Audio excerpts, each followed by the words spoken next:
जरा सोचिए, एक ऐसी जगह के बारे में जहां विज्ञान के नियम जैसे हम उन्हें जानते हैं शायद काम ही नहीं करते, जहां खुद समय को झुकना पड़ता है। यह है उज्जैन का महाकालेश्वर मंदिर। देखिए, यह सिर्फ एक पूजा की जगह नहीं है, यह रहस्यों का एक ऐसा जाल है जिसे आज हम सब मिलकर सुलझाने की कोशिश करेंगे। तो हमारा पहला सवाल हमें सीधे एक ऐसी पहेली पर ले आता है जो नामुमकिन लगती है। सोचिए, एक देवता जिसे हर रोज हजारों लीटर शराब चढ़ाई जाती है और वो हमारी आंखों के ठीक सामने पलक झपकते ही गायब हो जाती है। फिर आखिर ये होता कैसे है? और फिर आता है एक बड़ा ही अजीब नियम। मंदिर की सबसे पवित्र, सबसे खास रस्म के दौरान एक ऐसा पल आता है जब वह मौजूद महिलाओं से कहा जाता है कि वे अपनी आंखें ढक लें। आखिर ऐसा क्या है जो वो नहीं देख सकती? इस पुरानी परंपरा के पीछे क्या राज छिपा है? और आखिर में एक श्राप या शायद एक चेतावनी, एक ऐसा विश्वास जो देश के सबसे ताकतवर नेताओं को भी इस शहर में रात गुजारने से डराता है। तो इन सभी रहस्यों की तह तक जाने के लिए हमें एक कहानी की बिल्कुल शुरुआत में चलना होगा। देखिए, हर रहस्य की एक जड़ होती है, एक कहानी होती है, और महाकाल के लिए ये कहानी शुरू होती है आस्था, लालच और एक दिव्य क्रोध के साथ। तो बात शुरू होती है उज्जैन के राजा चंद्रसेन से। उनके पास एक दिव्य मणि थी, इतनी शक्तिशाली कि उसने आस पड़ोस के राजाओं के मन में लालच भर दिया। पर जब उन्होंने हमला किया तो राजा चंद्रसेन ने अपनी तलवार नहीं उठाई बल्कि प्रार्थना शुरू कर दी। उनकी इस भक्ति ने एक छोटे से लड़के को इतना प्रेरित किया कि उसने एक मामूली से पत्थर में ही अपना भगवान देख लिया और उसकी पूजा करने लगा।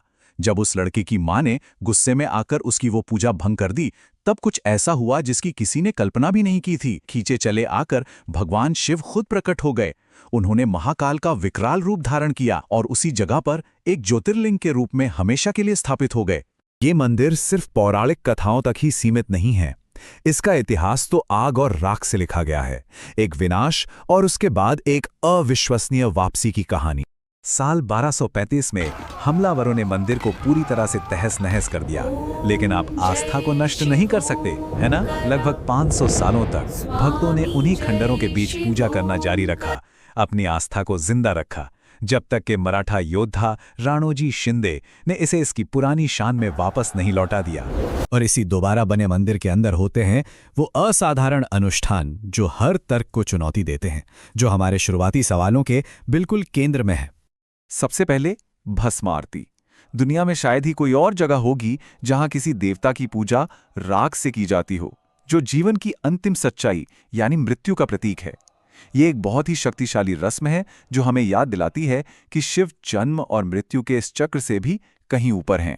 पारंपरिक रूप से ये राख शमशान में जलने वाली चिता से आती थी, जो जीवन और मृत्यु के चक्र का एक बहुत ही कच्चा और शक्तिशाली प्रतीक था। और जिस पल ये भस्म चढ़ाई जाती है, उसी में हमारे दूसरे रहस्य का जवाब छिपा है। माना जाता है कि उस एक पल में भगवान अपने सबसे मौलिक निराकार रूप में होते हैं, एक ऐसी ऊर्जा जिसे सीधे देखना बहुत तीव्र हो सकता है। इसीलिए सम्मान और श्रद्धा के प्रतीक के रूप में महिलाओं से अपनी आंखें ढकने के लिए कहा जाता है। लेकिन महाकाल की कहानी यहीं खत्म नहीं होती। उनके दरवाजे पर एक रक्षक खड़ा है, भगवान काल भैरव, जो शिव का सबसे उग्र रूप हैं। और ये माना जाता है कि महाकाल की कोई भी यात्रा तब तक पूरी नहीं होती जब तक आप पहले उनके सेनापति को सम्मान न दें। और यहीं पर चीजें सच में बहुत अजीब हो जाती हैं। काल भैरव को जो प्रसाद चढ़ता है वो कोई मिठाई या फल नहीं है, वो है शराब। पुजारी मूर्ति के पत्थर के होठों पर शराब से भरी एक थाली लगाते हैं और वो तरल बस गायब हो जाता है। एक बूंद भी नीचे नहीं गिरती। ये हर रोज पूरे दिन होता रहता है। हजारों लीटर शराब बस हवा में विलीन हो जाती है। ये सब हमें हमारे आखिरी रहस्य पर ले आता है, जो सीधे उस पहली कहानी से जुड़ा है। ये सिर्फ एक देवता के बारे में नहीं है, ये एक राजा के बारे में है, उज्जैन का एकमात्र शाश्वत शासक। उज्जैन में एक अलिखित कानून है जो राजनीति से भी ऊपर है। शहर का सिर्फ एक ही शासक हो सकता है, महाकाल। और कोई भी दूसरा नश्वर नेता, चाहे वो प्रधानमंत्री हो या मुख्यमंत्री, यहां रात बिताने की हिम्मत नहीं कर सकता। ऐसा करना भगवान को सीधी चुनौती देने जैसा है।